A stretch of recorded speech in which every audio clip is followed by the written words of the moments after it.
Have you experienced the awesome power of the Panasonic Cryo 3DO system? Obviously. Presenting 3DO, the most advanced home gaming system in the universe. It's time to put away your toys. 3DO from Panasonic, Gold Star, and Creative Labs. A new low price and free games. Mind-blowing graphics of Panasonic Cryo 3DO. 3DO.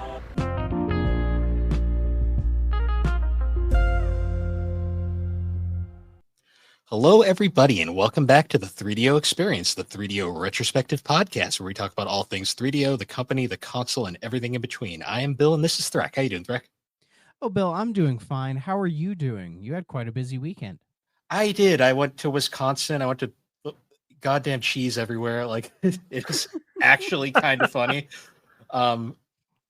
Like you thought it was a meme, but it was real. No, I expected it. The funny part is my sister Alex over on GNC, she had one request. She wanted a cheese head. So we had to find her one of those cheese head things. How hard was that to find? We found one in literally the airport the second we got off the plane. Great. So she's going to be wearing it on the next GNC, right?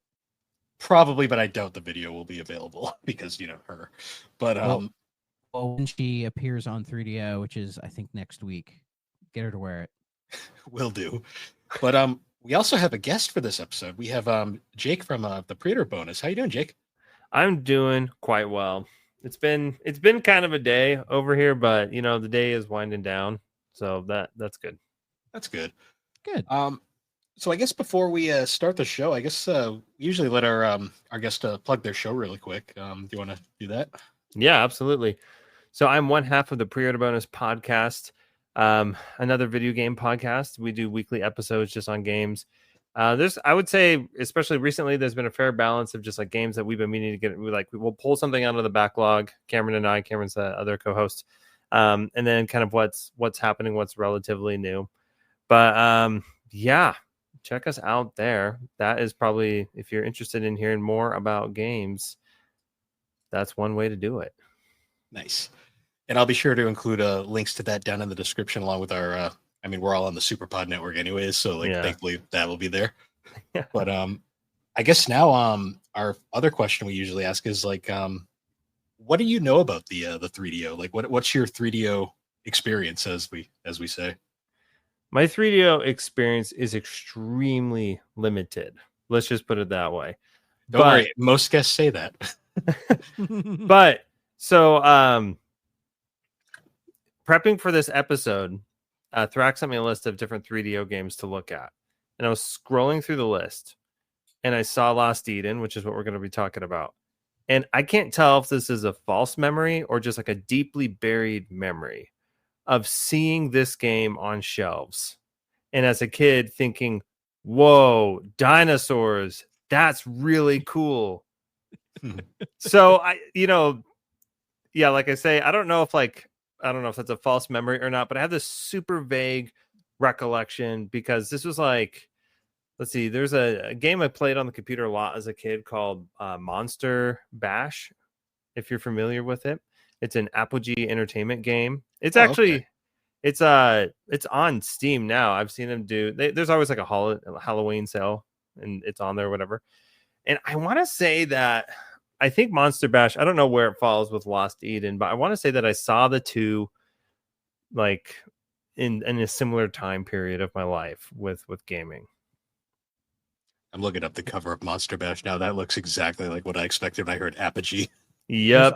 There's also Monster Bash HD. That's the one that's on Steam. I've seen them. That's the one that I saw both. Just the OG both? and What? HD. Yeah. And this HD, I assume it's the same game, but just like a nice remake of it.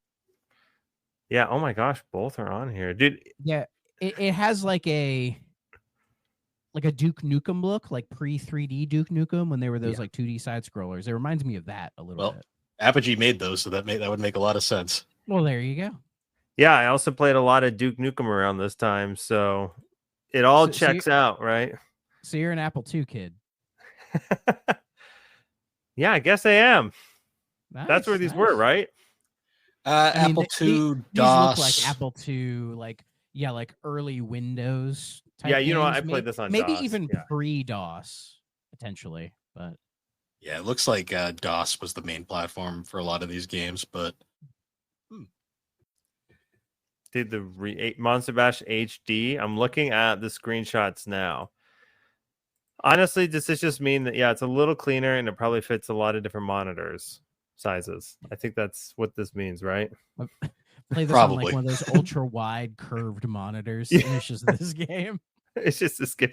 Honestly, with a game like this, if they can make it fit and you see like the entire level, it could be a tactical advantage.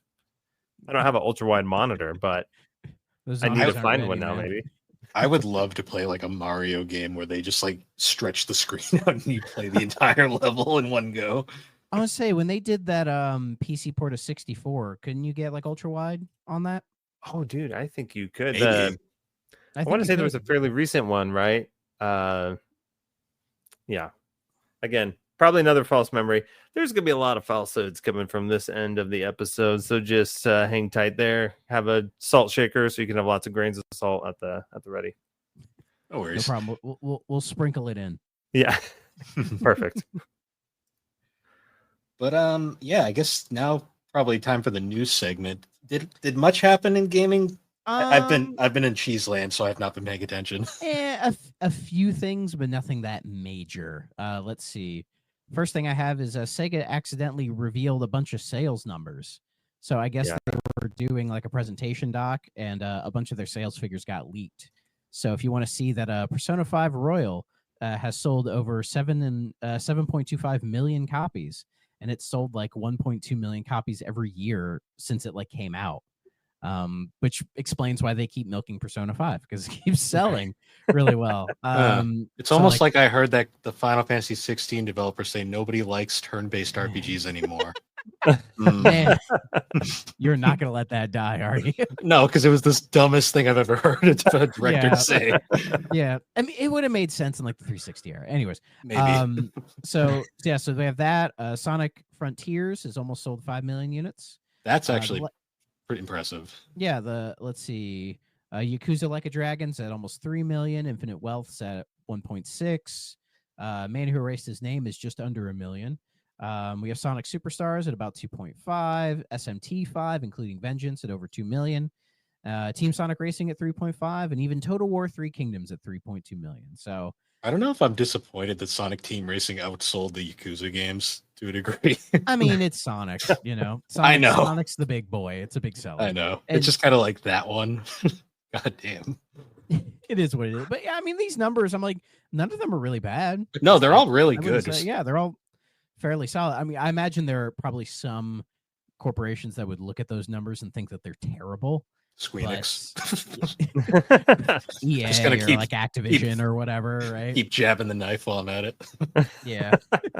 but yeah, it was just funny to see that there, and it's like, oh, okay, good stuff, man. So It's so crazy. Sega was like almost like bankrupt like at the start of the 2000s, and now they're like one of the healthiest video game companies out there. Yeah, this to me is just like, this is a company that they've figured out their rhythm and they're just going with it. Although, man, that Sonic Frontiers 4.5 million, that one, I was a little surprised because maybe it's just because, you know, oftentimes we'll get trapped in like the social media gaming bubble and people were just like pretty upset with that game. I'm proud to say I'm one of those 4.5 million, and I've only played like 2 hours of the game. I thought it was fine. Obviously, I didn't beat it, but I enjoyed what I played of it. I've seen quite a bit of a mixed opinion on Frontiers. Some people like it, some people don't. I've seen some people lean towards the not like it. And yeah, there are definitely some like tech issues that are a problem with that game, and the like the weird cyberspace levels that are just like kind of ripoffs of other like generations or whatever. They don't feel as good, but I really think they nailed the open world or open zone stuff. I think they nailed that really well, and it's still like a blast to kind of play through that game. They've had quite a few like free updates since that game came out. So yeah, and there's like a whole like new post game content, and I've been meaning to sit down and replay the entire thing to try to like get the rest of the achievements and see what the rest of it is. But yeah, I liked Frontiers. I think Frontiers has a lot of potential, and I think if you play Shadow Generations they take some of that potential and realize it in the Shadow Generations to make a truly like fantastic experience. So I'm thinking if they stick with it and do a Frontiers 2 like they say they're going to do, that could be like finally a 3D Sonic game that everybody universally is like, okay, this is a really good one. You know, it took us this fucking long to get there, but you know, we're there. Dude, let it happen. I'm all for it. It's almost like taking their time and actually putting the time into a game is working. Yeah, it seems to be working. And that's the thing. Sega doesn't have to milk Sonic as much as they used to, because they have Atlas doing their stuff. They have RGG doing their stuff. They can churn out a Monkey Ball game here and there as well. So, you know, I think they're fairly healthy and will be just fine. And Sonic is always a steady seller anyways. Yeah. So yeah, they'll be good. There's that Sonic racing game coming out this year that I'm excited for. I can't wait. Cross-platform, gonna be sick. It's looking good, yeah. And funnily enough, they revealed. Funnily enough, over the weekend, I was watching the Kids' Choice Awards with my son because he really wanted to watch it. And then there was a commercial where they showed like a trailer for Team Sonic Racing, and they unveiled, like fucking SpongeBob's going to be in this game. So they had like a whole trailer where like, I remember that. Like we're getting SpongeBob characters, we're getting SpongeBob tracks, we're getting like Ninja Turtles, we're even getting shit from like Avatar, like the last Airbender Avatar. It's crazy. Like that shit, like on top of like the Minecraft stuff they announced earlier. They got Hatsune Miku, which is actually owned by Sega, funnily enough. So it almost is like, why did they call it Sonic Racing if they're having like all of this Sonic crossover stuff? Yeah. I mean, they can't even call it Sega Racing because half the shit isn't even Sega. Because like I still think the most like, I love the game, but the most obnoxious name title ever was Sonic and Sega All-Star Racing. They could have just called it Sonic and All-Stars Racing. Or just Sega All-Stars. Transformed. Yeah, but again, or just Sega All-Stars Racing. Like SpongeBob isn't a Sega All-Star. I mean, I wish he was, but he's not. So popular brand racing. Why not, right?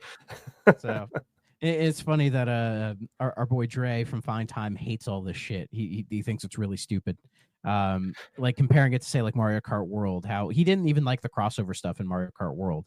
He wants like just the pure Mario stuff, and he's like, with Sonic they could just do that, and it's like, well, they tried with Team Sonic Racing and nobody liked it. I think that game's perfectly fine, but I think the pure Sonic characters is the furthest thing that's an issue from that game. But that was just so crazy to see that trailer, and I'm like, I mean, I'm in this game. Looks like it's going to be a lot of fun. So it is $70, but I think I'm going to be a fucking simp and pay the $70 for it. So I'm going to be part of the problem. I feel like racing games like that, though, it's kind of like with Mario Kart World, which I ended up getting. Well, we can talk about that if we really want to, but I ended up getting it, and it's like one of those games that was just like, man, I don't know, you could really just hop into this whenever you want, and it's gonna be fun. Like I've been playing the crap out of that with my kids. We're having a blast. We're just sitting there doing little races. We're unlocking costumes, characters, whatever it is. I feel like those racing games like that, like because they're so easy to hop into and hop out of, it's really easy to just pick one up. Yeah, for sure.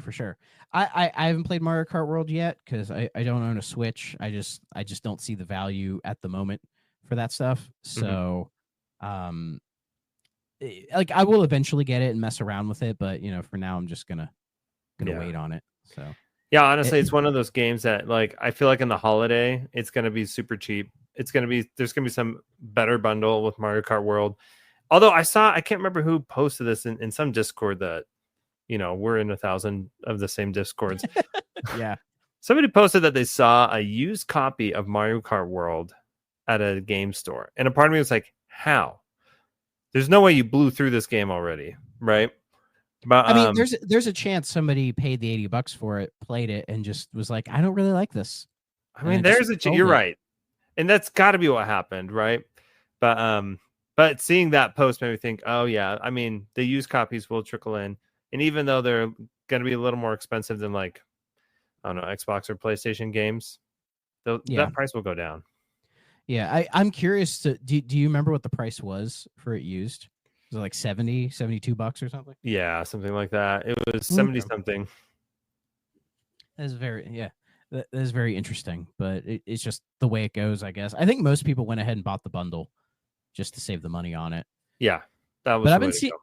but it's so weird how I'm seeing like I think it's Metacritic right now is pretty high, but I'm seeing like all these YouTube videos about people being disappointed by it.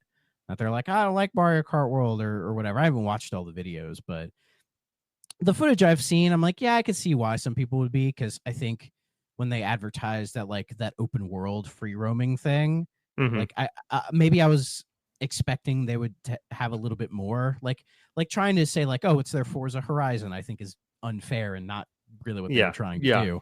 But from what I've seen of it, I'm like, they probably could do a little bit more with it, but who knows? Maybe It's one of those things that like I personally I booted up the free roam a few times. I don't know. It doesn't really do it for me. I don't think it's bad. Yeah. It's just not my jam. But my kids, dude, they freaking love the free roam. Between races, because they love going around and finding ways to unlock new costumes. And so sometimes I'll read criticism like that and I'll think it's probably, the criticism is valid, but at the same time, it's just question of value, right? It's like the free roam has a ton of value for my kids, and so I don't really care that it doesn't for me. But I get it. If you're buying Mario Kart World for yourself and you're hoping it's going to be Forza, and it's not, then or even like a Burnout Paradise. Because what I've seen, to me, I think it's really silly that you're out in the free roam mode, and then when you drive up to a track, it's not like, do you just want to do a race right now? And then you push a button to get into a race, like say like a Burnout or something. Like I think that would have been a nice addition. Yeah, at least for sure. From what I've seen, so yeah. And I'm sure for our video listeners, yes, Bill, his Wi-Fi crashed, so he's trying to fix it at the moment. So we're just trying to kill time until it comes back. Because we cannot talk Lost Eden without all three of us here. I'm so excited, to be honest. Yeah, it was more interesting than I expected, but it was one of those I didn't really have any expectations. So yeah, and I think that was similar. Well, my approach, I guess, was a little different because I was like, dude, I swear I recognize this game from somewhere. Like, I swear I saw this game as a kid. But anyway, we'll save that. We don't need to get into it, right? Sure. I guess while we're still waiting on Bill, I'll just go to the next news topic. It's not a big one. We were talking about like Squeenix and Final Fantasy and everything. So like Final Fantasy 16 came out on Xbox not that long ago. And Yoshi P during a live stream, somebody or he had just made a comment where he's like, oh, there's just Nintendo left. So I guess they were like hinting at potentially doing a Switch 2 port of 16, which I mean, sure. I mean, I kind of expected they were going to do that anyways with 16. My guess is, but the question is, will it have the worst performance of the three? Because, it still doesn't run super well on PS5.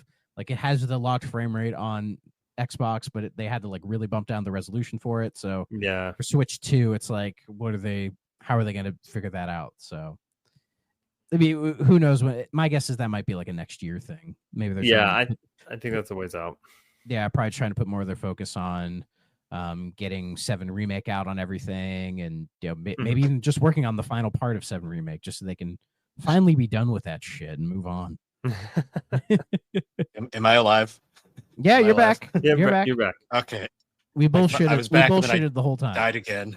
All right. If I die again, just keep going. I'll get back eventually. That's what I say to my squad in Elden Ring, Night Rain. I go upstairs to the router, and it's Bill's Wi-Fi can't take the heat, man. It's too hot. It was blinking. It was blinking green. I'm like, what does that mean? It means it's great. Everything's fine. No, green was light means go. I'm like calling Alex. I'm like, is your Wi-Fi out? She's like, no, it's fine. I'm like, oh. I'm back. You're fine. Thank God for StreamYards. It'll just keep going. I'll just disappear a few times, but whatever. Yeah, I didn't even notice because I'm too busy looking at VGC for all this. No worries. So what I miss? We were just talking about Mario Kart World a little bit, and then Yoshi P had mentioned in a live stream that they might be looking at porting 16 to Switch 2. Cool. Which I think is fair. So people might buy it there. They're probably more likely to buy it there for sure, but because Nintendo will forgive bad performance as long as the game is there.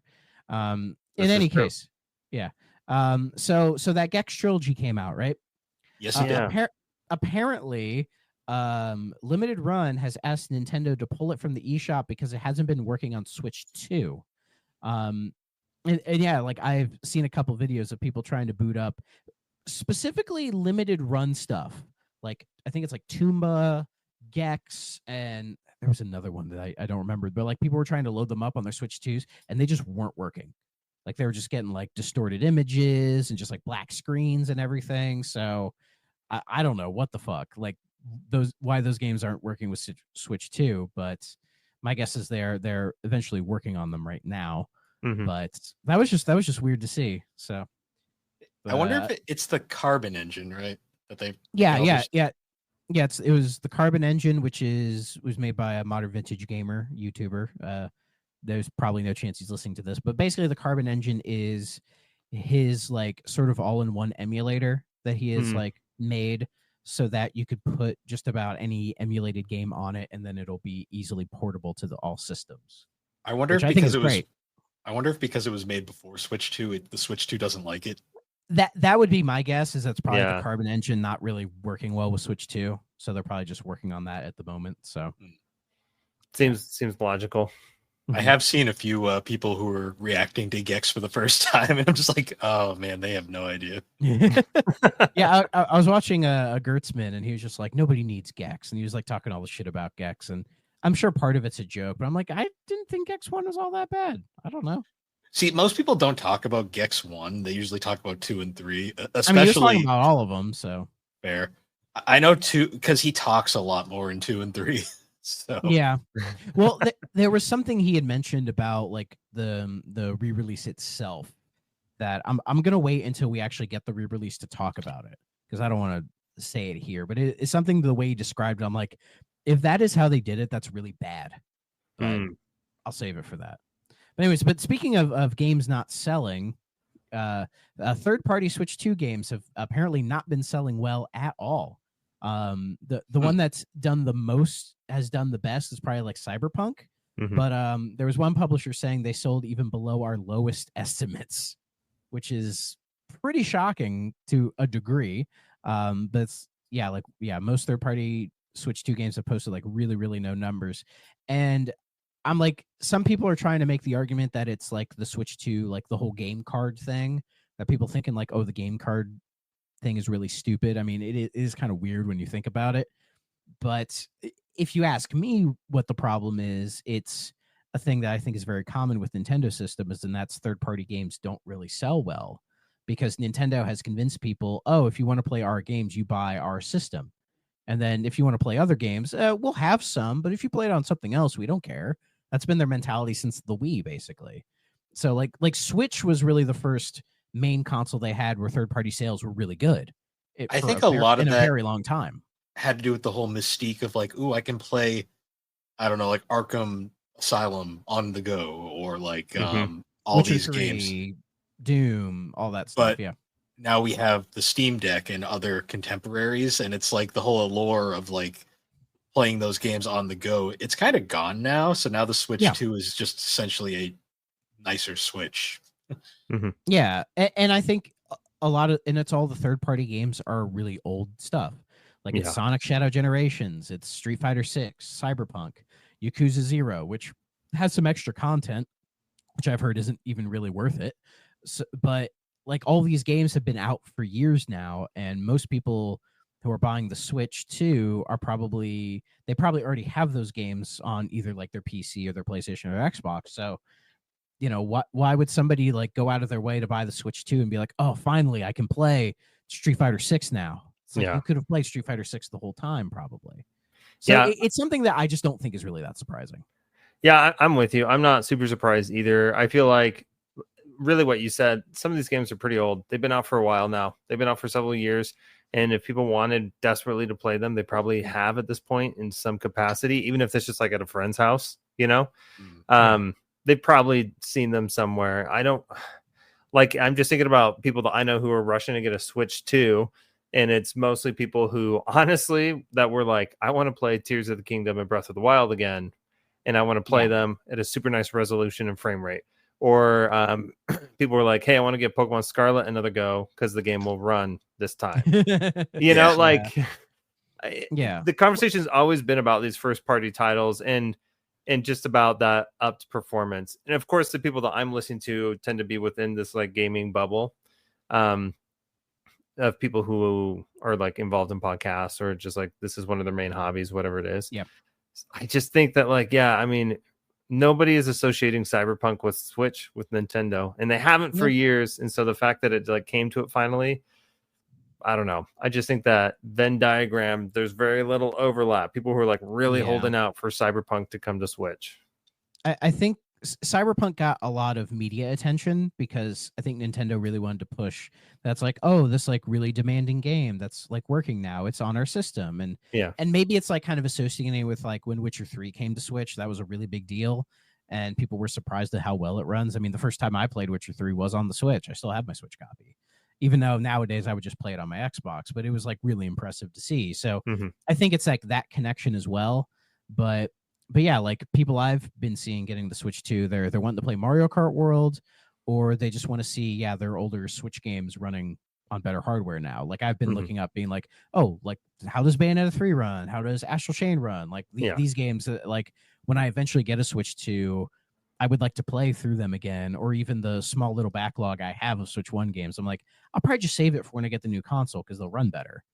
So that I think that's what more people are interested in with the Switch 2 than just buying these third-party games that they've already played, and they know they're going to run just fine. So it'll be interesting when we get like these new third-party games and when they're getting released on everything to see how well they do on the Switch 2 at that point. So it's not like, I don't think it's like a trend that's going to be really bad, because I think some people are like, oh, are third-party games not going to sell well on Switch 2? I'm like, they might, but we're not there yet. So we'll just have to see how good the install base is and the games that they decide to buy, that kind of a thing. Yeah. I mean, it's been 3 weeks. Yeah, exactly. So plenty of time left. Yeah, we're not dooming and glooming yet. I'm kind of unsurprised by the fact that like the hype for the Switch 2 has kind of already died off and people are already moved on a little bit.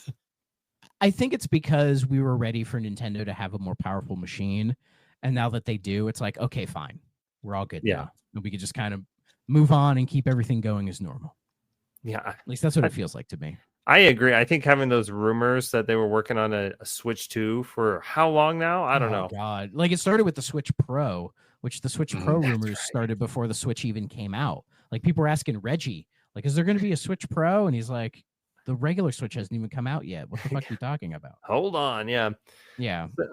So yeah, I mean, it's here, and I think you're right. The general attitude is like, great, we're happy that it's here. Those of us who have really wanted it, and then and it seems to have satisfied most people when it comes to wanting something that's more powerful than the Switch 1. Like it's definitely doing that. So I would say for me, so I prefer console gaming, and I have Xbox, PlayStation, and now I have a Switch 2. I'll say, man, like that thing for me might become my indie machine, which is a little funny to say because I've had a Switch forever and that has been considered like your on the go indie machine. Yeah. But being that thing in handheld, I'm like, dude, this actually feels better in my hands. Right. And this stuff like plays super well on the Switch portable. I don't have a Steam Deck, obviously. Otherwise, that would have been my indie machine like years ago. But like, for me, that's what I'm seeing. I'm like, oh, maybe this will become an indie machine finally. Yeah, we shall see. Yeah. But Nintendo, they also did that little direct where they showed off more of Donkey Kong Bonanza. It was what, like a nice 15-minute video where they showed off a bunch of stuff. They unveiled Pauline, because I guess they were keeping her as a secret, like this more kind of, I guess, childlike looking Pauline or whatever. Like it was weird. The first shot we got of her was like her, and then like her feet was like right here on the camera. Her foot was right there, and I'm like, her wiki feet's about to blow up. But but I mean, the game looks really good. I'm still not used to the new Donkey Kong design. I mentioned it in some Discords where I'm just like, his new design, just something about it is weird to me. Like I'll get used to it, but I don't know, just something about it doesn't fit. And then seeing everybody or a lot of people saying when they did the redesign, it was like, oh, finally, that Donkey Kong design was bullshit the whole time, and we finally have a good one now. And I'm like, did people really think that? Like, no, dude, that came from nowhere. Thinking that. I feel like I've seen people say that, and I'm like, either you are like lying or I don't know, some about it, because I thought Donkey Kong Country design was fine. I feel like it's one of the it's like a goddamn like JonTron Sonic was never good moment where some YouTuber feels probably like said it, and now everyone's just like, yeah, what he said. I know, like when I see this new design, I'm just like, I don't know, like the black around his eyes seems like too much, and like his eyes seem like weirdly squished together. I don't know. It almost feels like they're trying to like. Me. It feels like they're trying to abandon the Rare influence or something. I don't know. Yeah, it looks closer to how they redesigned him in the movie. You know, True. Which is I get why, and maybe with the movie being a success, they now have a reason to like completely redesign him. But I'm sure I'll get used to it. It's just the talk about it I just found very, very weird. I don't know why. Yeah, there's been way too much conversation on that and on DK lore continuity. Ever since that I've never heard those three words string together before. I mean, yeah, so I didn't dig into it because I saw it and I was like, you know what, this is a trap and I'm not interested in getting caught in this right now. But I don't know. I watched the DK Bonanza Direct with my kids. They were super stoked on it. I think it looks really great. Yeah. It looks like a really good time. Honestly, to me, before when or at the Switch 2 Direct, that was like, dude, that's the game I wanted to get a bundle with with Switch 2. That was the one that I really wanted. But it's not how it played out because they want all of your money, not just some of your money, right? But like every corporation, right? I mean, you love Nintendo and we love them, right? But they're still a corporation that still want your money. They don't love us. Yeah, they love that you love to pay for Nintendo. Yes, that makes them so happy. Nintendo is very confident in the fact that they know their fans will pay for anything, no matter how ridiculous it is. Yeah. I think we're kind of past the era of like, say, when the 3DS came out and it was like overpriced and nobody bought it. So Nintendo was like, okay, fine, we'll lower the price. Like if nobody bought the Switch 2, do you think they would have lowered the price? I really don't think they would have. See, I've just like, we've learned over the years that like we can bully Sony into doing whatever we want. Microsoft is usually flexible. Nintendo, they just are like, no, you're going to deal with our shit. I think post Iwata, like in the Iwata era, like they were a lot more friendly about that, but it feels like now they are just not. They're much more like a faceless corporation now that just kind of does their thing. Yeah. So, but yeah, Bonanza looks great. It's definitely a game I'm definitely curious to. So when I get my Switch 2, it'll be one of the few games I will get for the thing. Oh yeah, on June the 26th, which is this Thursday, Capcom is doing their little Capcom showcase thing. They're going to show off more of Resident Evil 9. Nice. As well as Monster Hunter Wilds, some new stuff for Street Fighter 6, and Pragmata, which is that new weird like space shooter game that they announced like many years ago, and then it went away. I saw a video. I need to sit down and watch it, but somebody suggested that Pragmata might be a secret Mega Man reboot. And like once they put that thought into my head, because my first thought was like, oh, because the girl, like she's dressed all in blue, right? But now that I need to go watch that video, but now that I'm thinking about it, I'm like, if that's how they're sneakily rebooting Mega Man, I'm much more curious to the game. That would be bonkers.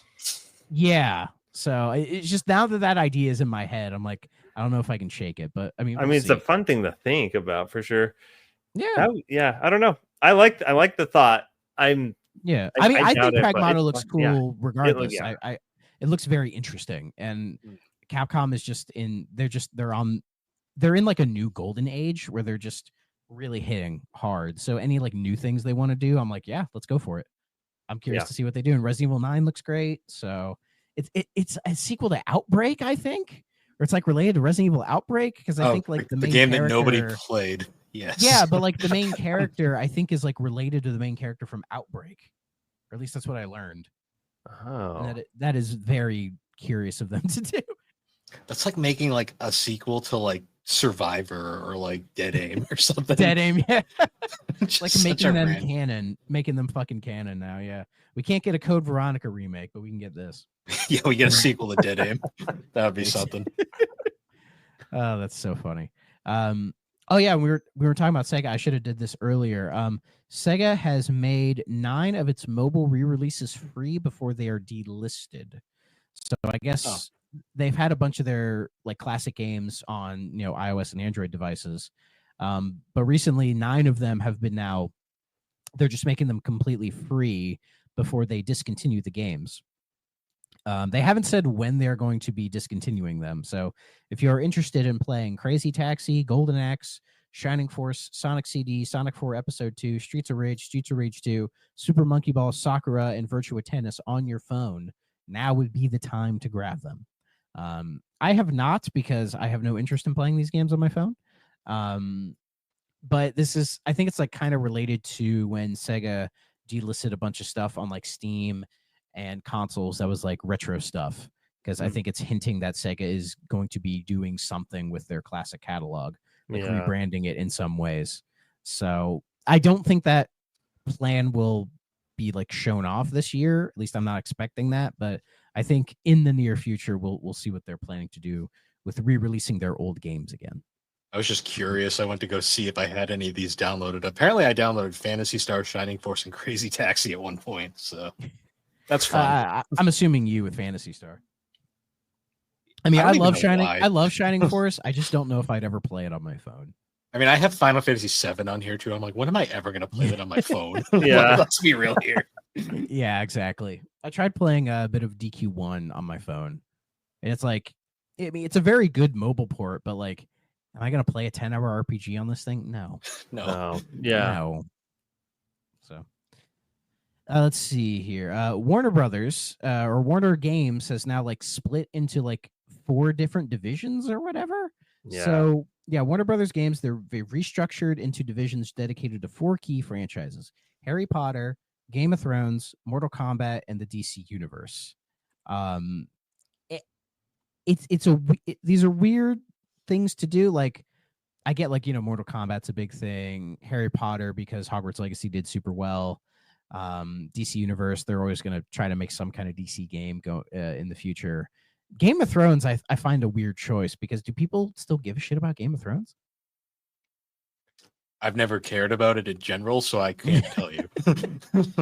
Like, it's what was the last Game of Thrones related like TV show or a piece of media? I thought they had like done a new series recently, like a side series that people were into. Oh, House of the Dragon, maybe. House of the Dragon, yeah. Well, because I remember the original series when it was running, it was the only thing I could think of that like everybody was talking about it. Yeah. Until the finale happened, and then everyone just pretended it didn't happen, because the ending was so bad. Most of my knowledge of Game of Thrones is from the South Park making fun of it episodes. So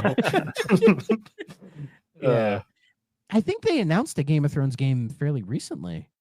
I think. Maybe has there been games in the past? Yeah, they've had. Oh yeah, there's been Game of Thrones games before. They did like a whole Telltale series of games, and right. There's been like weird like RPGs and all this other stuff. Like, they've tried. I haven't played any of them, so I can't say if they're any good or not. My guess. I know when they announced the DC studio, all the Wonder Woman fans were pissed because they were like, "Oh, you canceled our game for this." Yeah. I mean, it depends on what they do with the DC stuff. My guess is, I think the main rumor now is Rocksteady is just going to make another Batman Arkham game after the flop of Suicide Squad, which I really don't think is the way to go. I think they should just kind of let them do whatever they want, because it feels like they're almost being forced to make another Arkham game instead of just being like, well, what DC thing do you want to do now? Because I think Suicide Squad they wanted to do, but then as they were working on it, Warner Brothers was like, oh, you got to make a live service now because of blah, blah, blah, blah. Like what Crystal had to deal with when they did Avengers. So, yeah, I don't know. But it's just weird. We'll see if it goes anywhere. I'm sure Mortal Kombat would be just fine, but that's the one I have the most hope for, to be honest. Yeah, exactly. I mean, we're getting that collection sometime this year, so I'm very much looking forward to that. Let's see, 2 more things and then we're done. So Xbox, you guys know I like the Xbox. There two things happened today. The first is they're reportedly planning another round of fucking major layoffs next week. Apparently, they're cutting more people again. Yep. Let's see.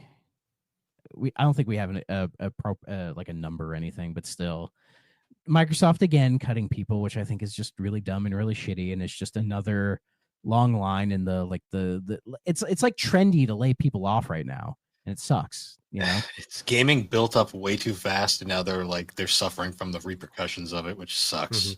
Yeah, when like the growth just didn't sustain itself, and like if anything, it's just kind of shrunk. So it's kind of like this is like the modern crash. Like the industry's not crashing the same way, but it's like they're rather than just full out crashing, they're just kind of this is happening now, which sucks. I feel like the industry at this point is too big to crash. Like Yeah, I don't think we can get. I don't think another 1983 will ever happen because I just don't think like the industry is completely different than it was back then. So yeah, no, the crash will never happen again. I mean, the crash only happened in the U.S. to begin with, but yeah. So we'll see.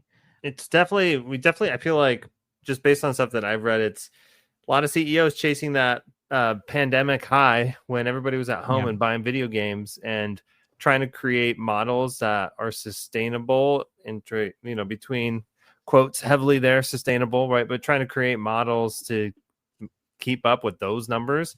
And it's just like, we just don't live in those circumstances anymore, man. Nope. Like they probably did get some people who pandemic bought to stay, but it probably wasn't that big of a number anyways. I don't think so. I mean, I would love to know those numbers, but from just what I understand is that those numbers were through the roof, right? Video game industry was one that just absolutely thrived during quarantine and, the height of the pandemic.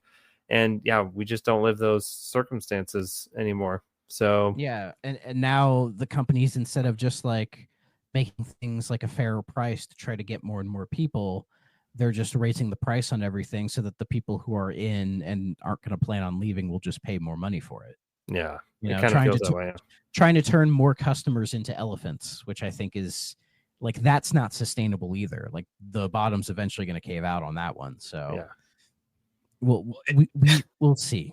It's getting to the point now where it's just more cost effective to be a retro gamer because like the prices are even then retro prices aren't, I mean, they're not as great as they used to be, but yeah, I guess it depends on what you're going for. Just buy a PC and emulate everything. Fuck it. Right? That's also what we're anymore. Yeah, that's why the Steam Deck. If you do that, I don't blame you. I really don't. Yeah, like PC gaming is really where things are. It feels like that's where kind of the growth is happening in the industry.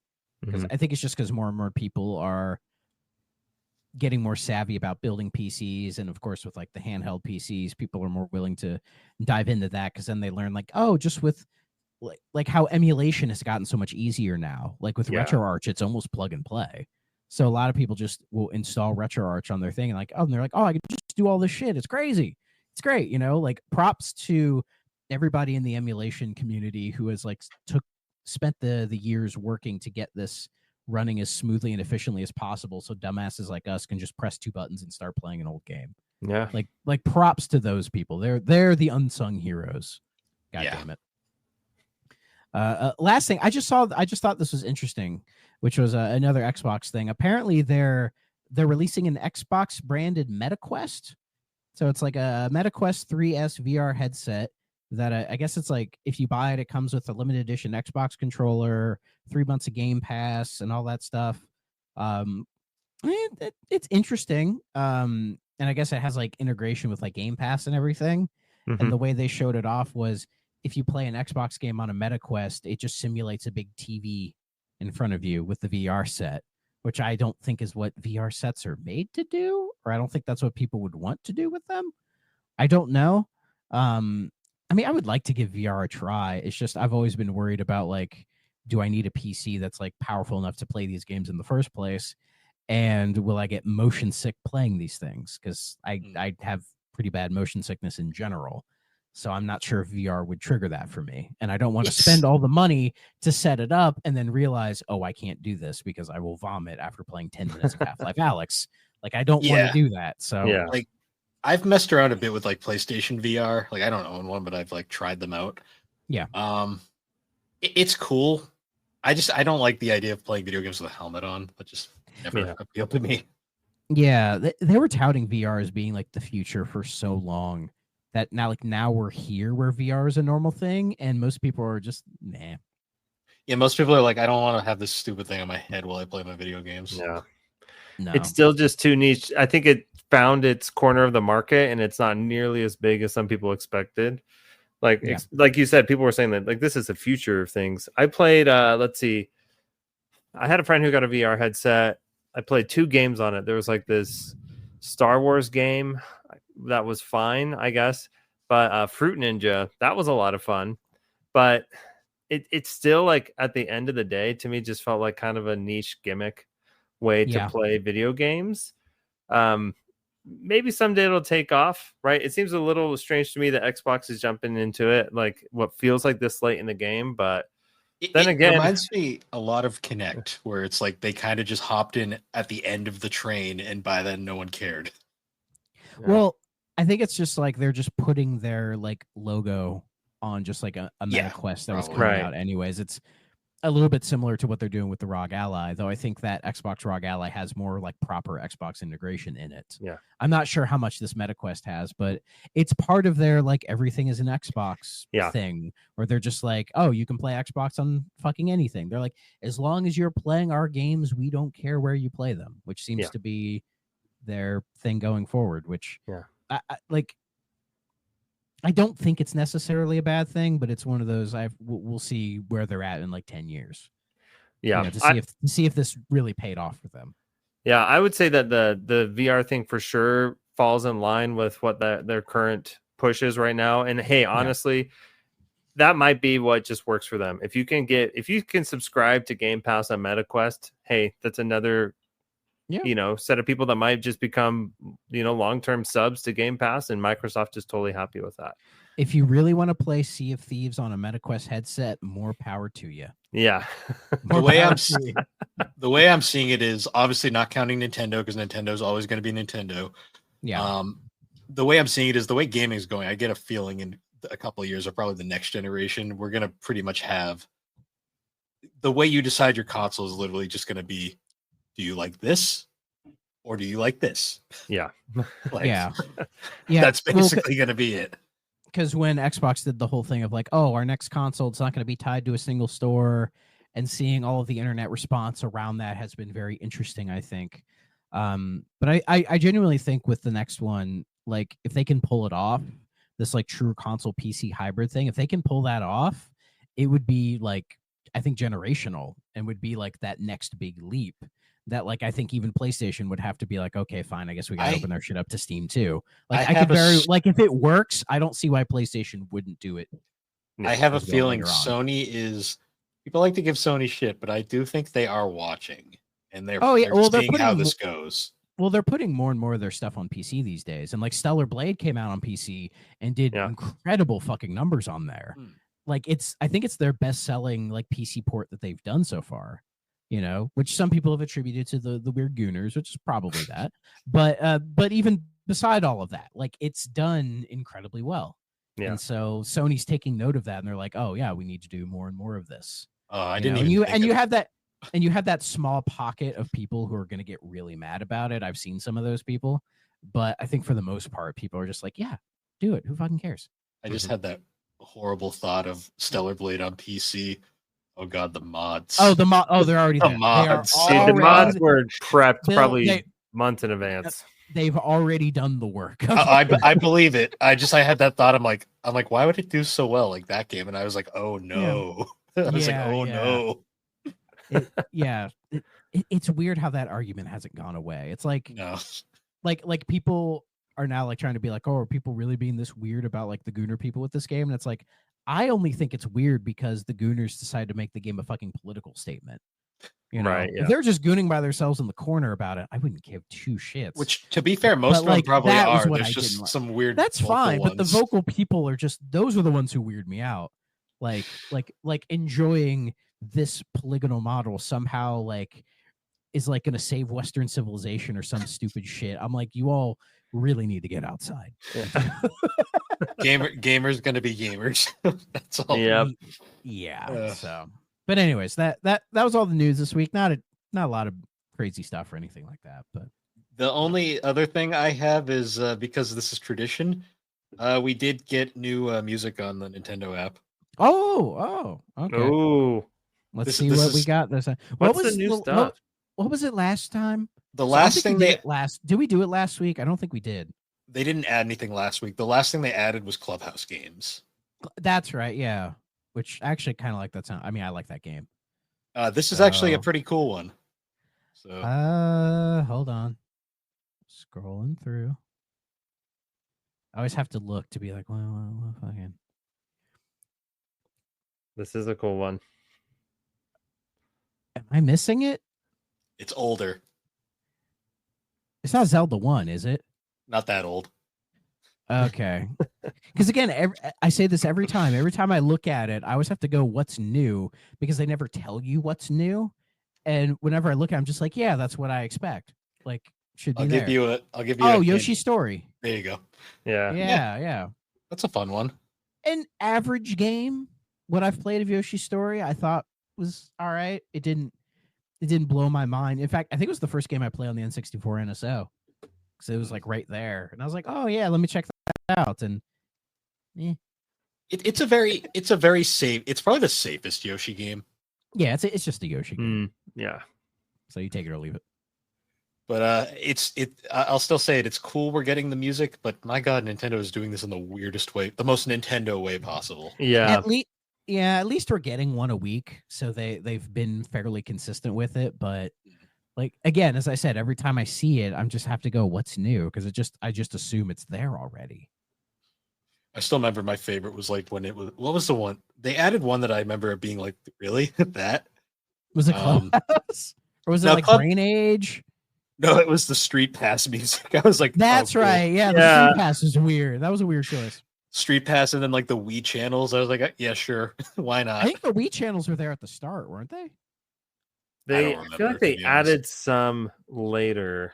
Okay. I mean, the Wii channel music I think is a great addition because those tunes are iconic. Yeah. Because they did Splatoon in reverse. They did 3, 2, and then 1 for some reason. Yeah, that was weird. I think they dropped the Splatoon 1 music right around when they said they were just like dropping all online support for it. I think so. I'm trying to see They're what like- console They're is like, the we're most. closing Splatoon 1, but to celebrate, here's the music. I'm trying to see which console is the most underrepresented, and I believe it is GBA. still Game Boy Advance. It Well, has actually- Golden Sun and Fire Emblem. That's it. Actually, no, Game Boy Color. It has nothing. Oh yeah, there's no Game Boy Color specific soundtracks. Well, that makes me sad. Oh well, not that Game Boy sad. Color. I love the Game Boy Color's sound chip, but Yeah. I hope they get really freaky and like do like some Virtual Boy shit, just to like throw us off. drop every Virtual Boy game soundtrack just in one day. Just do it. As someone who owns a Virtual Boy, the Virtual Boy sound card is fucking weird.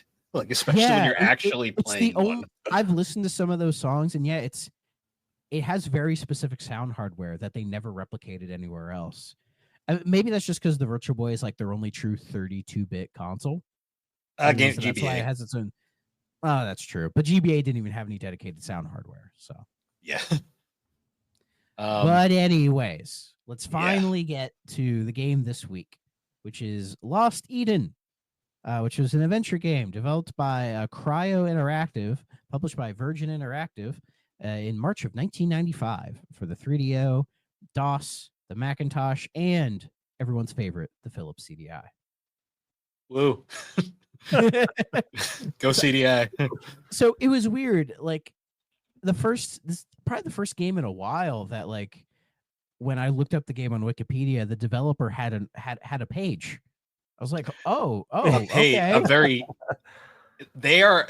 What shocked me was not only do they have a page, but they have a separate page for all of their games because there's a shitload of There, them. yes, and I was scrolling through them to see if like any of them caught my eye or like I remembered them, and there was a couple. There was it's a game called Cheese Cat Catastrophe starring Speedy Gonzalez. The only reason I give a shit about that game is that it's part of my Game Gear hunting, so I've seen it in a bunch of places. I don't think I have it yet, but I've seen that one, and then another one is it's a series of games called Mega Race.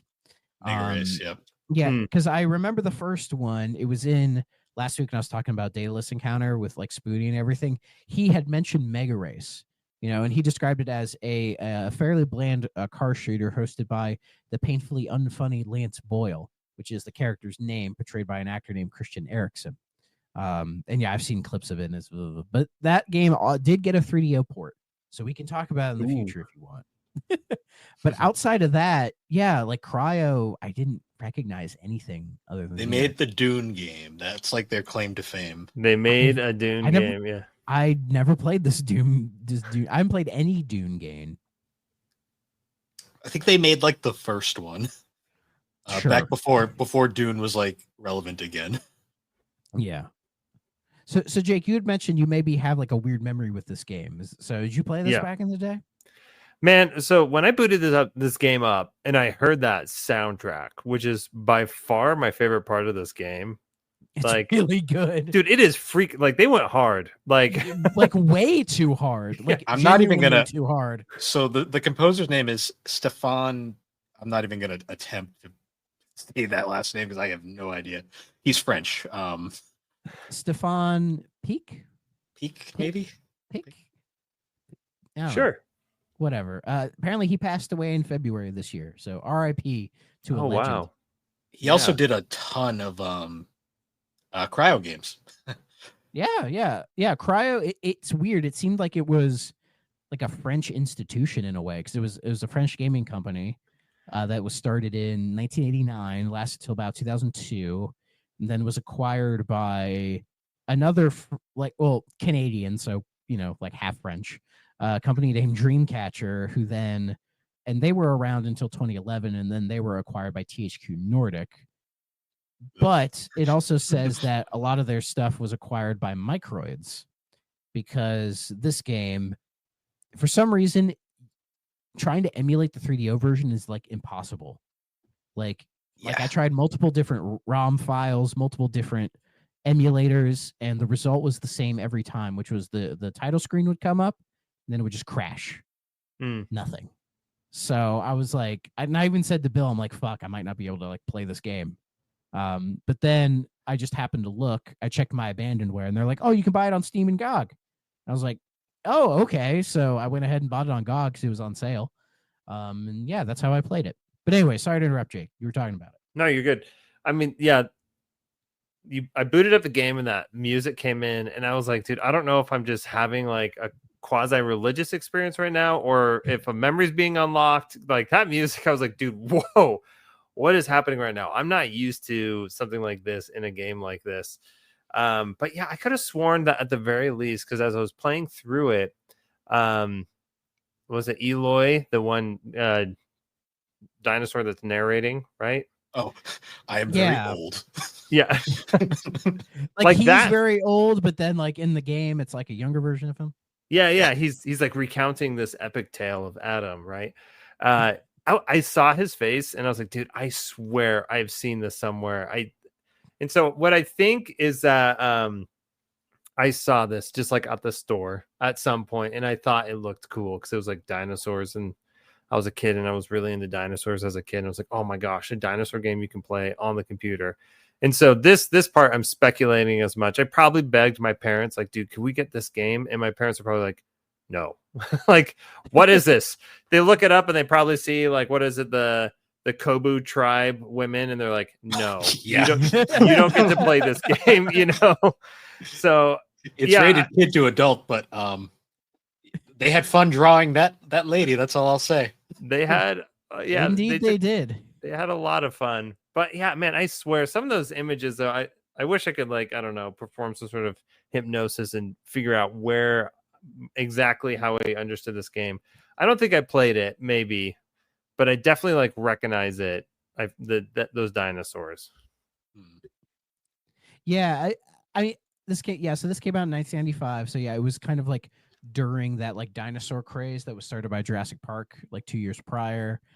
We had quite a bit of dinosaur related content afterwards, and I feel like this game was definitely made sort of in that vein. It's weird. It sits between Jurassic Park and Turok, Yeah. So it's trying to like kind of fill that void. But yeah, like I put like Dinotopia because when I was playing this, I'm like, it kind of reminded me of Dinotopia, like the whole idea of humans and dinosaurs like intermingling and just trying to exist together as their own civilization, and the kind of the problems that exist with that. It also, I noticed right away too, it published by Virgin Interactive. They were like one of those publishers that was huge during this era, and then they just Yes. disappeared. Yes. Well, because they were a subsidiary of like Virgin Records and, you know, Richard Branson and all that stuff. So they were kind of like quick to jump onto the video game bandwagon at the time, and yeah, published all kinds of shit. Like I remember they made I think it was the Jungle Book game for the Sega Genesis, which was one of like my childhood favorites. So I've always recognized like Virgin as like, oh yeah, they make video games, of course. And they did quite a bit of publishing. Like they even published some versions of Resident Evil in like Europe and all that stuff. They were famously the studio that was like, yeah, we'll publish Thrill Kill. Oh, what? You won't put it on consoles because it's AO? Shit. Yeah. So they were formed in like the early 80s. Their US division went defunct in like the late 90s, but they stayed around the UK till like the mid 2000s. What's hilarious is they have a hand in a lot of like licensed games from the era. So like, yeah, as I mentioned, Jungle Book, but also like Lion King, Aladdin, RoboCop, Terminator. You know, they even dealt with like Resident Evil and Street Fighter in Europe to some degree. Dang. What's crazy too is you look at all so they were passed around from like company to company for a bit. They're owned by fucking Blockbuster. What the fuck? Yeah. They started obviously as a subsidiary of the Virgin Group. Then they were owned by Hasbro for a while. Then why not? Blockbuster's the weird one. That's like that's when you know Blockbuster had way too much fucking money at that point. Yeah. We don't need to buy Netflix. That'll never go anywhere. Womp womp. Spelling Entertainment. I have no idea what that is. Then they were independent. Yeah, Tori Spelling, right? Yeah. Yeah. They're independent for a few years. Then they were owned by another wonderful company from this era, Interplay, who are somehow still around. And then they finally... I was close. The Spelling Television was originally called Aaron Spelling Productions. I was fucking close. Holy shit. And then they ended well, actually, no, this is weird. They were apparently jointly owned by Interplay and Titus for a bit. Two giants of the industry. Well, Interplay is like the cockroach of the video game industry. They will just be around forever, no matter. I mean, they were big at that time for sure. Oh, they were, but they refused to die, which is really funny. And then Titus, who did die. I'm pretty sure. Yeah, I'm pretty sure this company died with them. that might make sense. Yeah.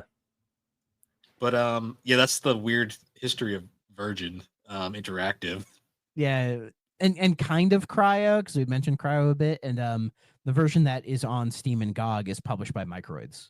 Yep. So like they decided that like, yes, this game needs to be available to the masses. But honestly, I'm glad they did, because much like last week with a Daedalus encounter where I wasn't really sure what to expect and came out of it pleasantly surprised, it was kind of the same with this one as well. But with Daedalus encounter, I thought it would be a bad game. See, Daedalus we went into because we thought it was going to be stupid and bad, some, like, and then it ended up being really shit. good. Yeah. Whereas this, I had no preconceived notion. I didn't know what this was going to be at all. And I was like, you know what? I don't want to look up anything. I just want to boot it up and see what happens. And the first thing I notice is this game is very brown. Yes. It's a 360 game with how brown it is. Like weird 2D sprites of talking dinosaurs that like the mouth animation, I don't know, it looked like AI to a degree, but like better than that. I just love that his delivery. I am very old. Yeah. The voice acting for the most part isn't terrible. It's on the cheesy side, but it's not like so bad. The 3D models I thought were decently well animated. Like I don't think it looks as good as Daedalus Encounter. Like I don't think the art design is as like prominent, but I think it does a fairly decent job. And as like a point and click adventure game, for the most part, it's not as obtuse. This is the most beginner friendly adventure game I think I've ever played. It's up there for sure. I mean, I think like probably some of the Humongous Entertainment games are more beginner friendly. Those are different. Those are like meant for children. This one is kind of like that weird, like bridging the gap, like kind of game. Because like I went into this, I was like, oh no, this is gonna be one of those adventure games where I'm gonna need a guide, and I'm like, oh no, I had a guide in the background just in case. But I was like, hey, let me just figure it out. And the characters do a good job of saying, oh, we need to go do this, or like, here's this thing, take it, right? And then the game doesn't give you too many options. So when you do the adventure game thing of try everything with everything, it's not really that bad or complicated of a process to do. Yeah, I was pleasantly surprised. Also, I had a guide open at the ready, and I used it from time to time. There's one spot early on, trying to figure out how to talk to the executioner, but how to get Dina into the room with the executioner. Dude, I was hung up on that. I was like, oh boy, Yeah.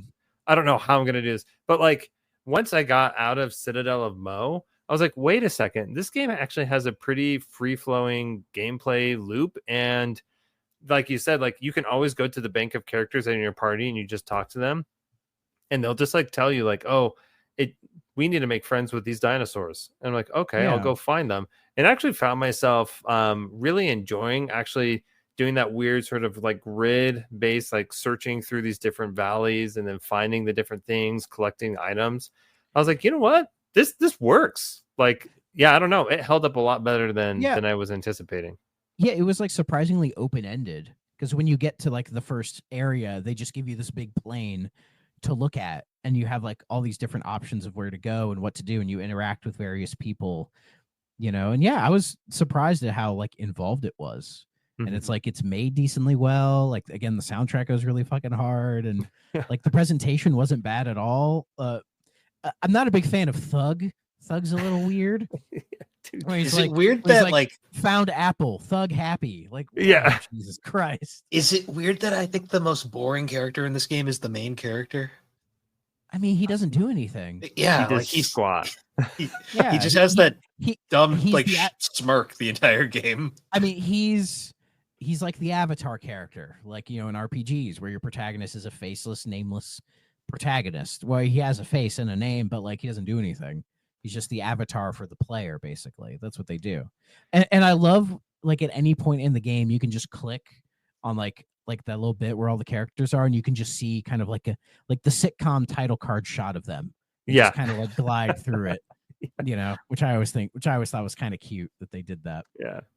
Yeah, I loved how you would get to new valleys and you'd meet like different tribes or dinosaur groups, and they're like, oh, Adam, Prince Adam from the Citadel of Mo, your name has reached us. And part of me was like, dude, we've really kind of done squat. I've given out a lot of big mushrooms to a bunch of brontosauruses. And, that's it's so I kind of love how like this game has like these moments where it's like trying to create a lot of buy-in for like Adam as like this really cool character. But man, Bill, I'm with you. I was like, dude, give me more Dina. Like Dina's interesting, man. Like what's going on with like some of these other characters? Like I actually found a lot of the dinosaur characters like super interesting.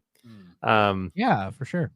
Yeah, I was surprised, but yeah, Adam for me was just like, all right, yeah, very much Avatar. This guy is pretty much a blank slate, and it's really sad that in Daedalus, our main character was a brain in a box, and he was more interesting than this guy. He had a bit of a personality. It was kind of like an R2D2 personality, with the bleep bloop bleep bloop. But yeah, here it's just like with a point and click adventure game, you're allowed to give everybody personality, even the main character, because like you want a reason to give a shit.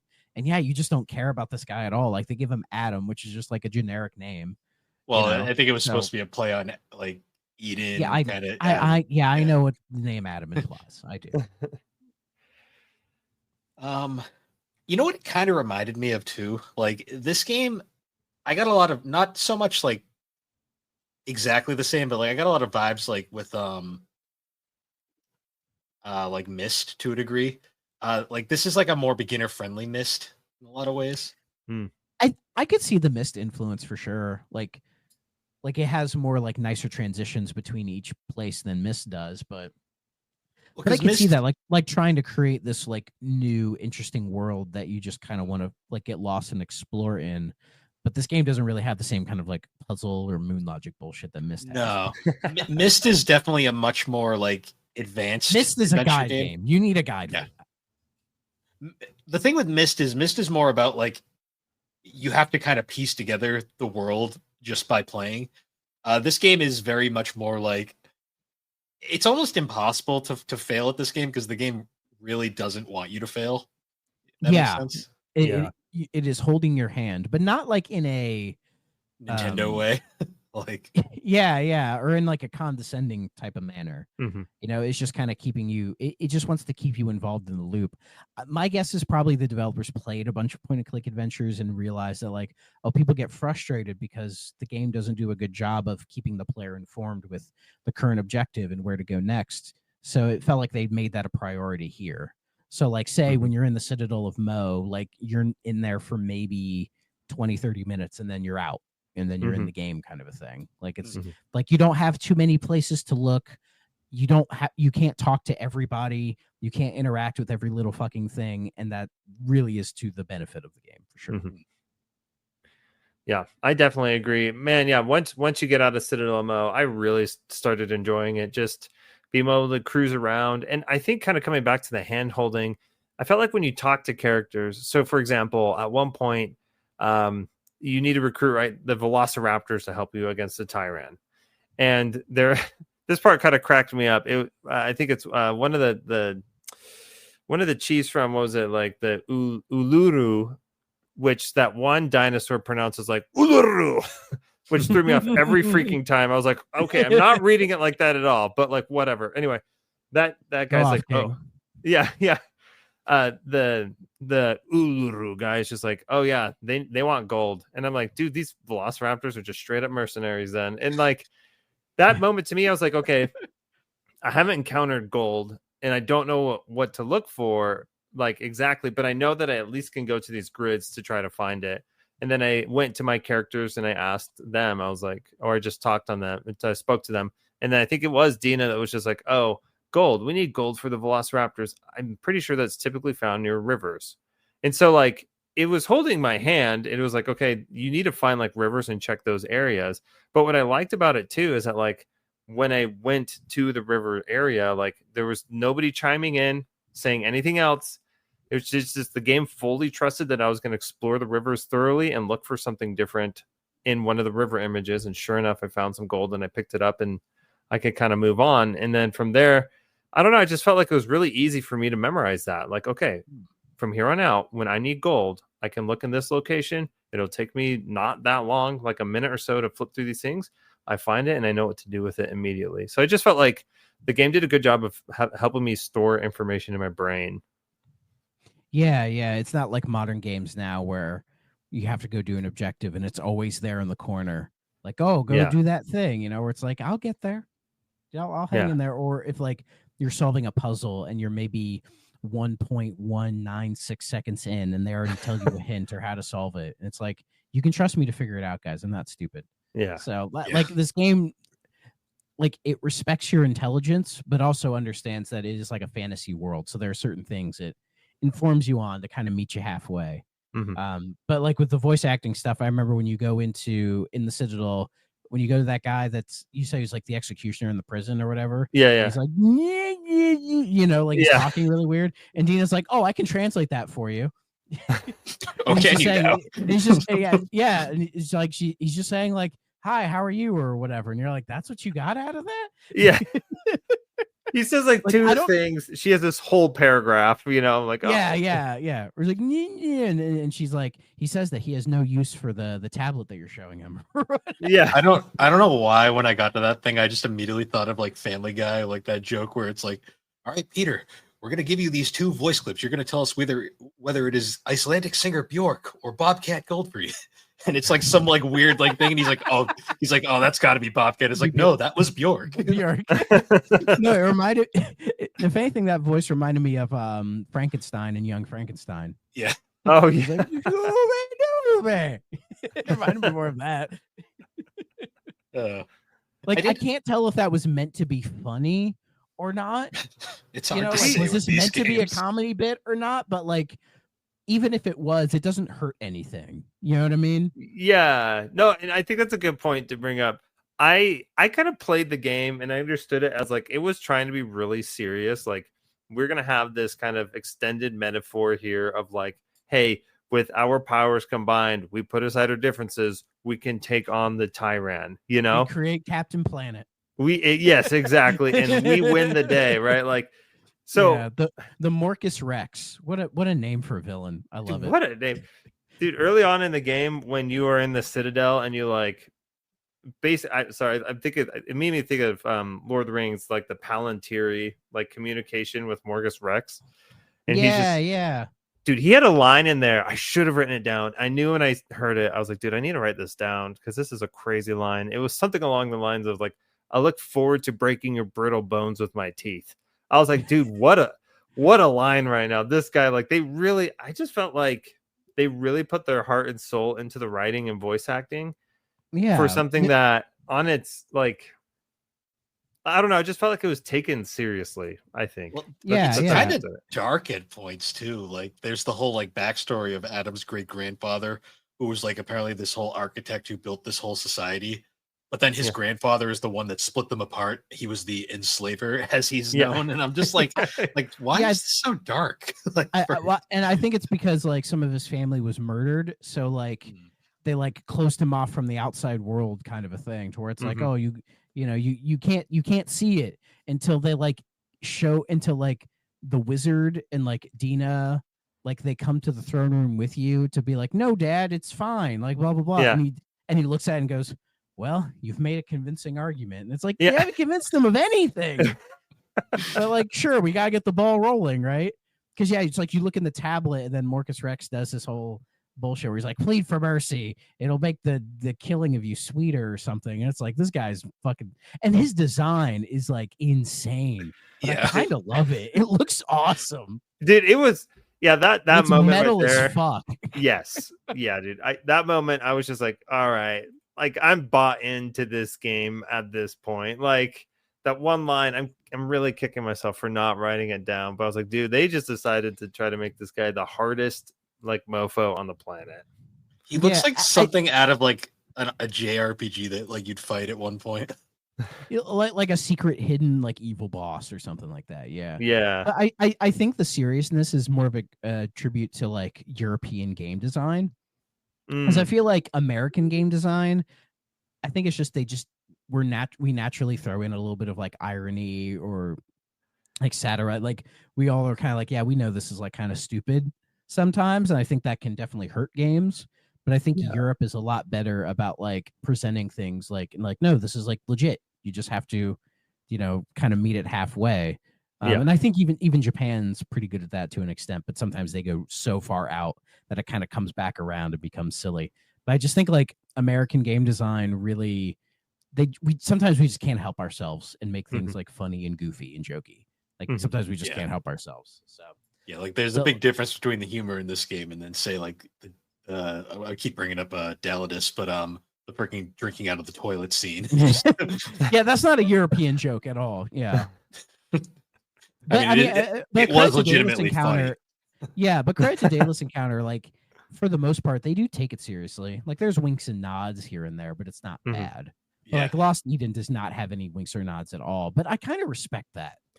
I think I walked away. They believed in it, Yeah, I walked away with that same feeling of like I feel like the pitch for this game on paper, like if I were to read it, I'd be like, nah, dude, like back to the drawing board or whatever. But like stupid. Like just on paper, it just seemed like a little, I don't know. I'm sure probably, I guess for me, it just seems like a little too far out there. But the fact that they're just like, you know what, just go with this logic. It's a fantasy story.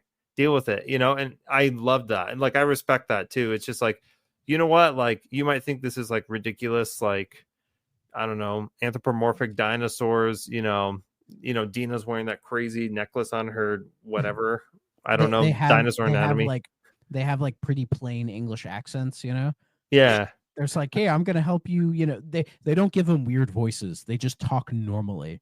Like seeing a dinosaur that has like my voice coming out of it is really weird. Yeah, but like, I don't know. I ended up really respecting it just because it was just like, okay, nope, this is just how it is. Just accept the logic of this fantasy and let's just get on with the story we want to tell, which I really like because and this is partly kind of where I'm at with games right now too, where I love world building, but I need some story to really draw me into that world to really care. This is part of it. So I recently played Clair Obscur Expedition 33. And this is one thing that I really liked about it. It was like, okay, let's draw you in with like a really personal story, and then we'll slowly build the world as you continue through the game. and they made it work. I understand that, you know, that process doesn't work for anybody. And I almost feel like so I recently, in quotes, I played like about a year ago for the first time Golden Sun, which to me was like Nice. similar experience. I recently played, and this actually was recently, like a month ago, I finished Final Fantasy IV. I was like, dude, I feel like a lot of these older games, they're just like, okay, let's start with a character that you can get invested in. Let's start with a story, and then let's build the world kind of as we go through it, as we explore it together. And I think I'm just finding that I really appreciate that kind of world building in video games. And I was like, dude, Lost Eden, again, this is one of those games. I mean, this is relatively contemporary to Final Fantasy IV, where it's just like, nah, dude, let's just get you into this world. Final Fantasy IV is such an interesting game because I feel like that is like low key might be one of the best Final Fantasy stories like ever. Oh, I loved it. Of the Final Fantasy I've played, which is not really that much, 4 might be my favorite one. 4 is just like 4 is like a kind of a magical game because like Yeah. it's one of those ones where you legitimately care about that main character. And like you the journey, his entire journey and arc throughout the game, combined with all of the other characters and that whole world. Like, Yeah. that I always say, like, if you're gonna recommend someone a Final Fantasy, I always say have them play 4. And if they like Yeah. 4, they will like more of the series. If they don't like 4, they probably won't like other games. Yeah. I think you can tell with a lot of those older games, particularly RPGs, they were influenced by like the fantasy books of the day. You know, your Tolkien's and all that kind of stuff, and the way they would handle like storytelling and world building and find a way to combine it in a way that just really engrossed people in these worlds, I think was the main inspiration for a lot of those classic RPGs. And I think Lost Eden even fits in with that it's trying to tell like that kind of fantasy story mixed in with that. And Expedition 33 is French as well, so that might explain it. That might, Because yeah. also Expedition 33, you can tell is like it's like a student of JRPGs. Like when you Yes. play Yeah, for that sure. game, you see it's the influence from Final Fantasy, from Persona, from Lost Odyssey, from all these games, and they've taken almost every correct lesson from those games and have turned it into something that really is unique and stands out. Mhm. You know, that like when we get to the end of the decade, this decade, and we look back at the best games from it, I don't see Lost Odyssey being anywhere below the top 5, maybe. I really don't. Hmm. So, but who knows? So Yeah. I guess one of my final thoughts on Lost Eden. The thing about this game that really stuck with me was, and this is like just talking about the adventure game genre in general, because it's a very tricky genre in my opinion. Like it's very easy to screw these games up. Yes. For sure. The thing about this game that really stuck with me was the fact that like as I was playing it, I was never once bored. And that is a huge problem with these style of games for me, where like I will reach a point where I'll just be like, you're like kind of like, all right, where's the guy? I just want this to be over because I'm like just not having fun anymore. This one was kind of like a point where I was like, the whole time through, I was like, okay, this is cool. Oh, what happens here? Oh, I'm playing in a bush. Like, what's going on over here? I think that's a tribute to the writing, because the writing is really good and consistent, and the pacing is really important. You know, like the idea of respecting a gamer's time, you know, which I think is something that not a lot of people think about, but I think this is one of those games that definitely respects your time. Yeah. Yeah, I think the pacing for this one is what really did it for me. Just like I said, I think my biggest hang up was actually in Citadel Mo at the very beginning, just because one, I haven't played a game like this for a very long time. I needed to get back into the logic, the mindset of how adventure games like this work, because it's like a video game logic that feels old. I don't want to say dated, because like Lost Eden, I think really worked, right? I think it's a logic in a video game design that does work, right? Yes. But it definitely is like much less common now. So I had to get back into that mindset. But yeah, I just think the pacing was super great. Just getting his name is Eloy, right? Or the dinosaur is always going to get news for you. He would come back and he's just like, hey, this thing is happening in this near the citadel that we built. And then it was just like, oh, okay, I can go do that. And then you would just go and do that, or they're just like, I just felt like the objectives there were super clear, but there was just enough flexibility for you to just like, well, before I go do that, I kind of want to hunt around a little bit over here. And so what I ended up doing, like up into the first half of the game, was just like, well, I know I'm going to need a bunch of big mushrooms because I'm going to run into a bunch of brontosaurs. Or like, hey, I guess if Thug gets me an apple, that might be a way to find this like new dinosaur tribe.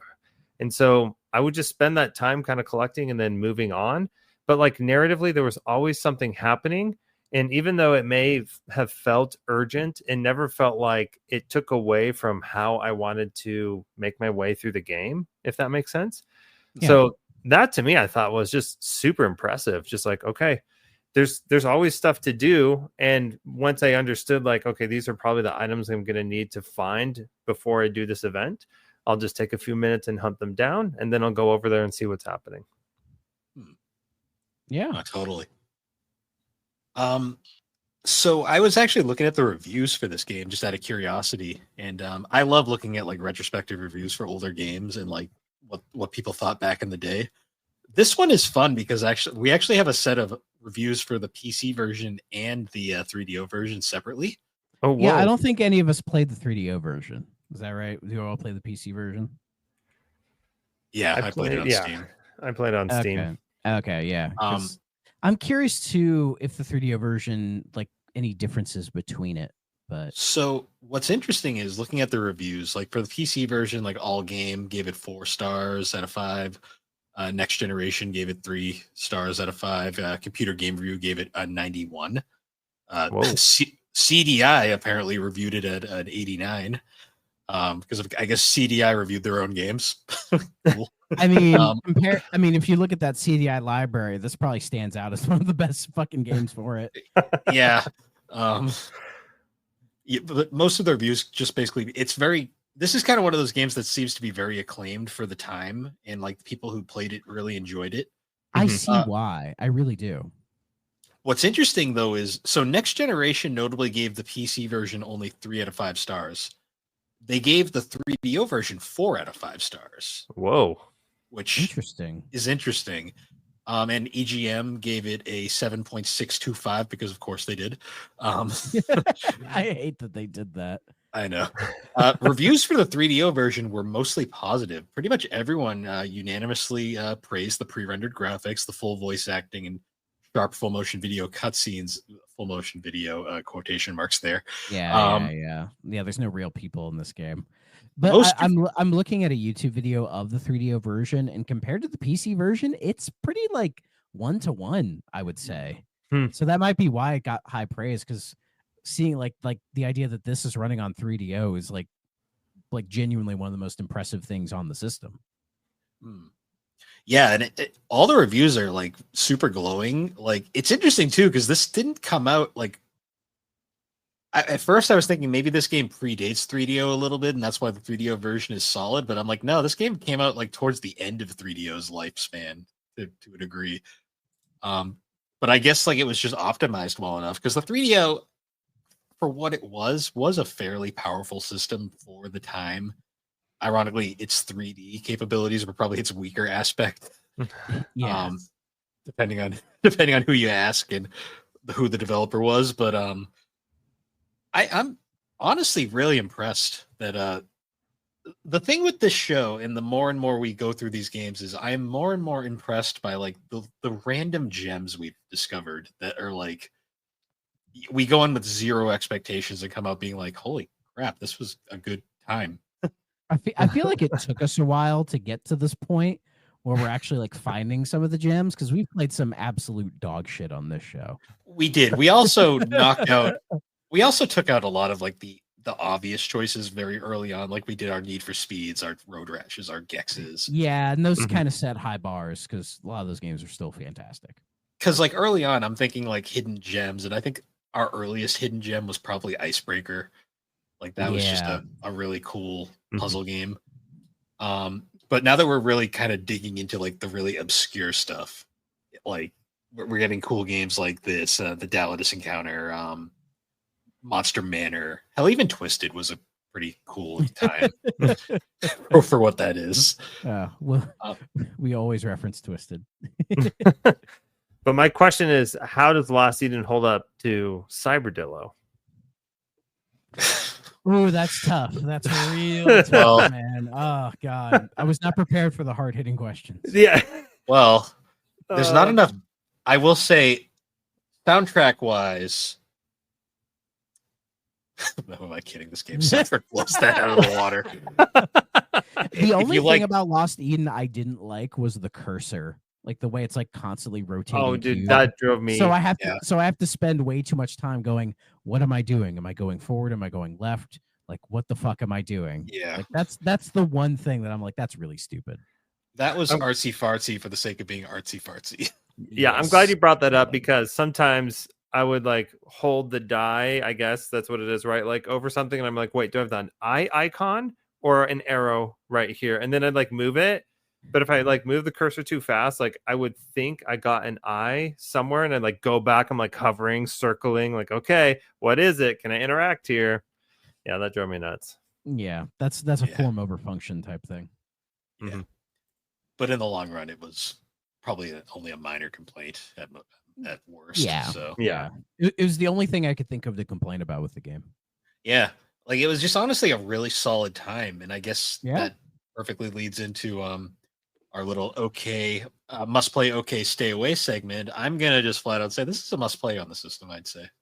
Yeah. I was gonna be cheeky and say why not, but yeah, I do think it's a must play. As far as like point and click adventure games go, I mean, I would throw it in like the category of hidden gems. Like, I'm not sure how it would stand up to say some of the elite point and click adventures from like LucasArts or even like Sierra, but I think once you've like played those like kind of surface level point and clicks and you want to kind of dig into some of the more weirder stuff, I think Lost Eden is definitely one of those that you absolutely should go for.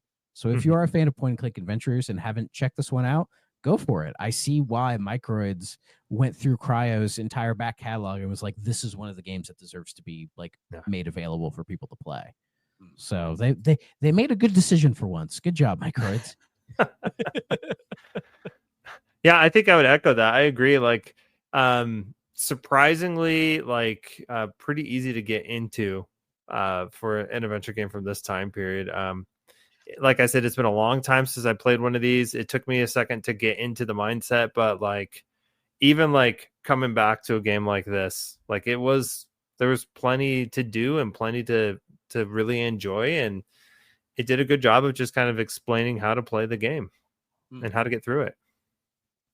It was refreshing how enjoyable this game was, I'd say, and almost modern in its own way. Like it's aged decently well. Yeah, I feel like they could have put this out as like a little indie thing on like the Switch or something, or just on Steam, and it would have done well. I mean, it is on Steam. Well, if it was modern, like came out yesterday or something. Yeah, for sure. Yeah, like if they made a game in the style of Lost Eden, I think it would get a following for sure. Yeah, for sure. But yeah. So Lost Eden, that's another. We're on a roll, Luv. This is like I think we've had like 3 like must plays all around going. Yeah, we're hitting. It's eventually going to fall out from under us. Well, yeah, we'll go through another period where we just play a whole bunch of crap. Yeah, we're not good at pacing out the good from the bad. Well, we go into certain games thinking like this might be fun, like Cyberdillo, and then we go, no. Yeah, I think it's better when we go into these games with no expectation. Be like, hey, let's just see what it is. Well, the thing kind of go from there. The thing about Cyberdillo that drove me nuts was we played that one thinking this might at least be dumb and funny, but no, you played and you're just like, what? Like the entire time you're playing it, you're just going like, what is this? Like what?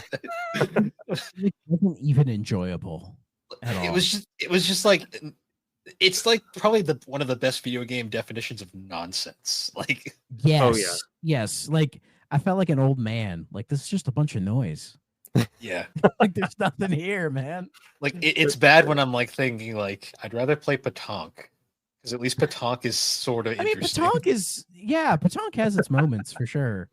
Again, if Petanque got like a modern remake, I would like to see a modern indie dev take on Petanque, like the idea of Petanque, like a modern version of it. I think it'd be good. a pinball game where you get to play as the Yeah. ball. Or maybe that's what fucking Nintendo should do. They make a Waluigi pinball game where Waluigi is the pinball and he has to get out of the machine. There you go. Dude, that's $1 million. There's your Waluigi game. That's $1 million idea, dude. Called That's Nintendo, great. Okay. To be Let's do it. honest, Nintendo could make like a Waluigi game where it's literally just him flipping everyone off the entire game, and people would still buy it because it's the Waluigi. That's game of the year. That's game of the year. Fuck Expedition 33. It's Waluigi fucks you. That's a $100 million idea right there. Best selling game of all time. Move over, Minecraft. Right. But yeah, so that was a fun one. Yeah. I guess before we wrap up, I'll give Jake another chance to just like shout out all his stuff or any like projects you got going on. Sure. I am a very busy person, unfortunately. I don't choose this life, it chooses me, I guess. That's which is true of all of us gaming podcasters, right? Mm-hmm. No, yeah, you can find me primarily at the Pre-Order Bonus podcast. I'm pretty active on my personal account on Blue Sky. If that's your social media of choice, that's where I am at. You can catch me part-time streaming at twitch.tv/chiptip18. And then I also run a mini series called Indie Impressions, where every week I talk about an indie game that I've played for about 30 minutes. And yeah, that's all the stuff that I am doing. Yeah, I hope to see some of the people who listen to this episode around in some other places. It's been a ton of fun being on here. I'm glad we got to talk about this game. And whether or not this is a game that I actually recognize from my childhood, I think I'm just going to start believing that it was, so I can add street cred to my gaming persona. Yeah, guys, People on Blue Sky will be really fucking proud. Notice me on Blue Sky for having recognized a game from 30 years ago, please. Nice. But yeah, anyways, guys, once again, thank you for joining us on the 3DO Experience. You can find the 3DO Experience on all the major podcasting platforms, particularly Apple Podcast and Spotify. And be sure to check us out over on the Superpod Network. That is superpodnetwork.com, an awesome site where you can find a whole bunch of different podcasts, videos, blogs. We wrapped up a series on PlayStation games a while back, which was really fun. I believe we all contributed to that. Oh, yeah. Yeah, the Super Game Club is currently running their poll for the next game. Our mutual friend Matt. Damn it. God damn it, Matt. He's going to finally get us to play Legacy of Goku 2. God damn it. You're going to make me play a Dragon Ball Z game, you ass. And I'm sure he's proud. I don't hate Dragon Ball. I just like being that shithead. He's been trying to get that damn game voted for like 3 voting sessions now. I'm like, at this point, just let him have it so we can play it. I didn't vote for it. I voted for like the one non-Dragon Ball Z game. What is the list? Let me see if I can find it. It's Dragon Ball. I voted for Kill It With Fire because I'm like, that would actually be a fun game to play. Oh yeah, that would be. It looks good. Yeah, but it's not winning. God damn it. Can I stuff the ballot box? Please don't, because it'll just keep coming back. Fuck, I would have chose Fable 2. Fair. But yeah, anyways, guys, once again, thank you for joining us, and we will see you all later. Bye-bye.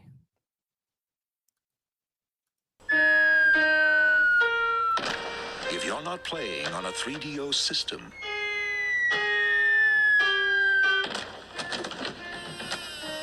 what are you playing with?